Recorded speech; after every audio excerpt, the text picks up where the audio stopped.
Hello, this is Alessandrina, and today I wanted to talk about pain in the context of relationship dynamics, and specifically focusing on shifting our focus from a self-centered focus on our own pain to a more compassionate and open focus on someone else's pain.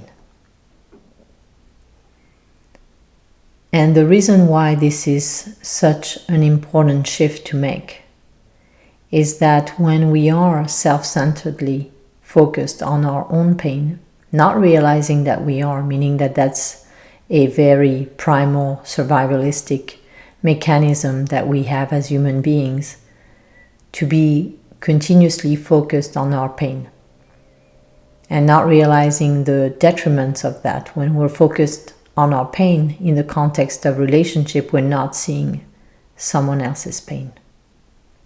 So any relationship that you're in, it's not necessarily just a close relationship, any relationship that you have in the world.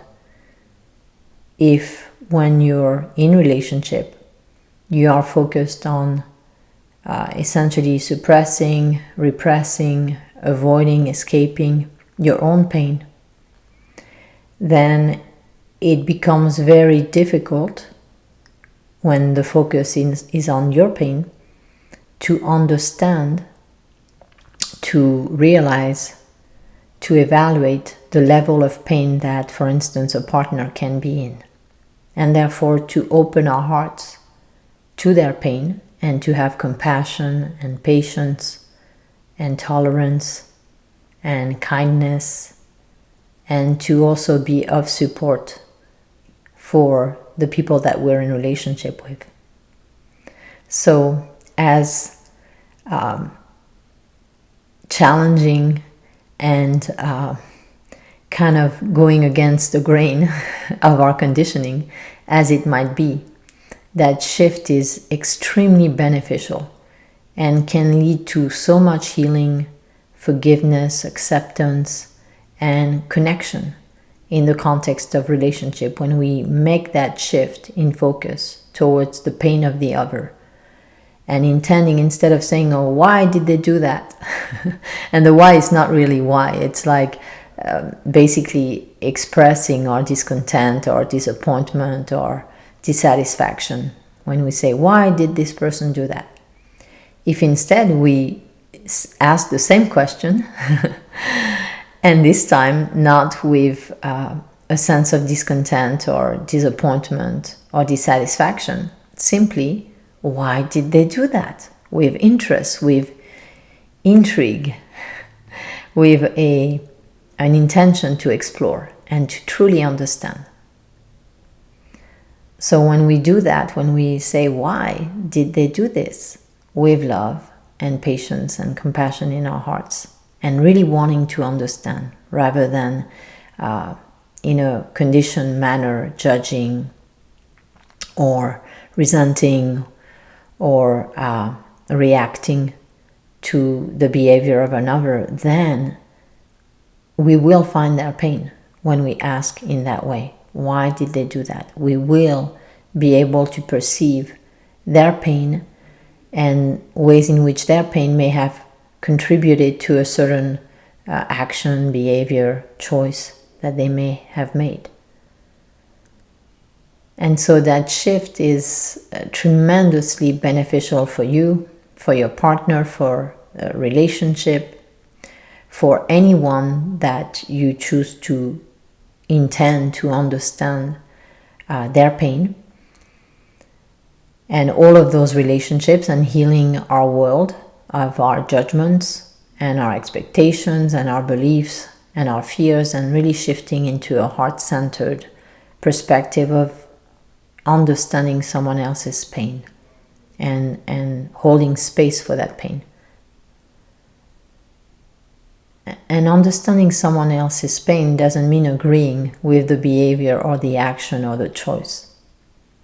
It means that we non-egoically get to understand what brought them there, what kind of pain they might be in that may have led them to have a pattern, a habit, or a behavior that brings up pain for us.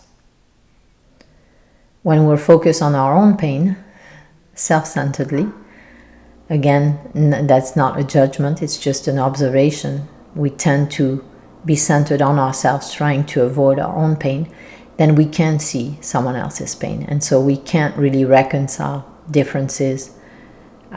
We can't really understand their perspective and find acceptance and compassion for whatever action or choice another person may be making in their life. So I invite you to look for ways in your life in which you have been focused on your pain, and it's pretty easy. If you look at any state of negative emotion or any dissatisfaction that you have towards anyone in relationship, and you make a list of that, and then you clear that pain, you do, for instance, the forgive and forget practice, and you heal that pain, it's going to give you more bandwidth, more space to actually then apply a process of wanting to understand someone else and wanting to see their pain and understand their pain. And wanting to see someone else's pain and understand their pain doesn't mean sitting in their pain and attempting to process it for them or to heal it for them or to take it away or to rescue them, which is not possible anyway. We can imagine that we can do that, and if someone has a pattern, the pattern will recreate the same tendencies. So ultimately the understanding is not a process of rescuing, it's a process of giving the other an opportunity to have a loving and compassionate mirror so that they can then heal their own pain. So if we're not judging someone else for their pain, if we're really trying to understand, then there's a neutral space that is created, or even a loving, caring space that is created where they can themselves reflect on their pain and how they feel.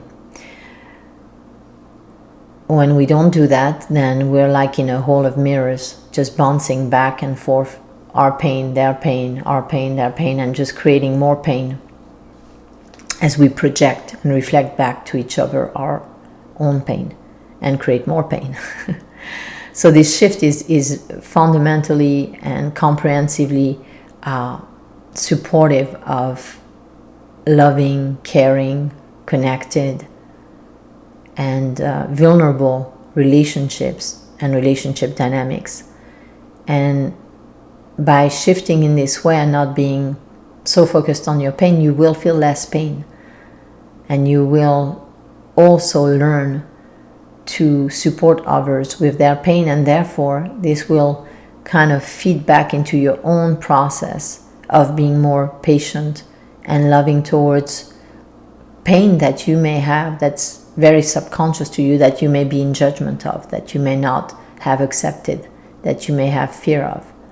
So it's a very healing process, that shift, to shift on someone else's pain, on understanding their pain and holding the space for them.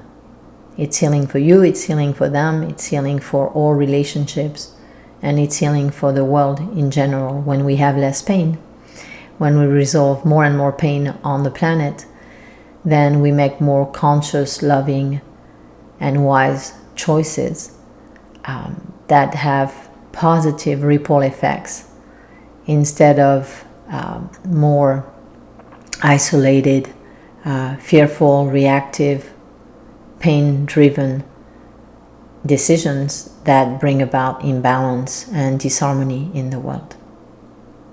I hope this is helpful, and that by going through this process and this shift, you can experience more loving, conscious, beneficial, supportive, caring, kind, compassionate relationships and that you can also heal your pain and help others also heal their pain. Much love to you.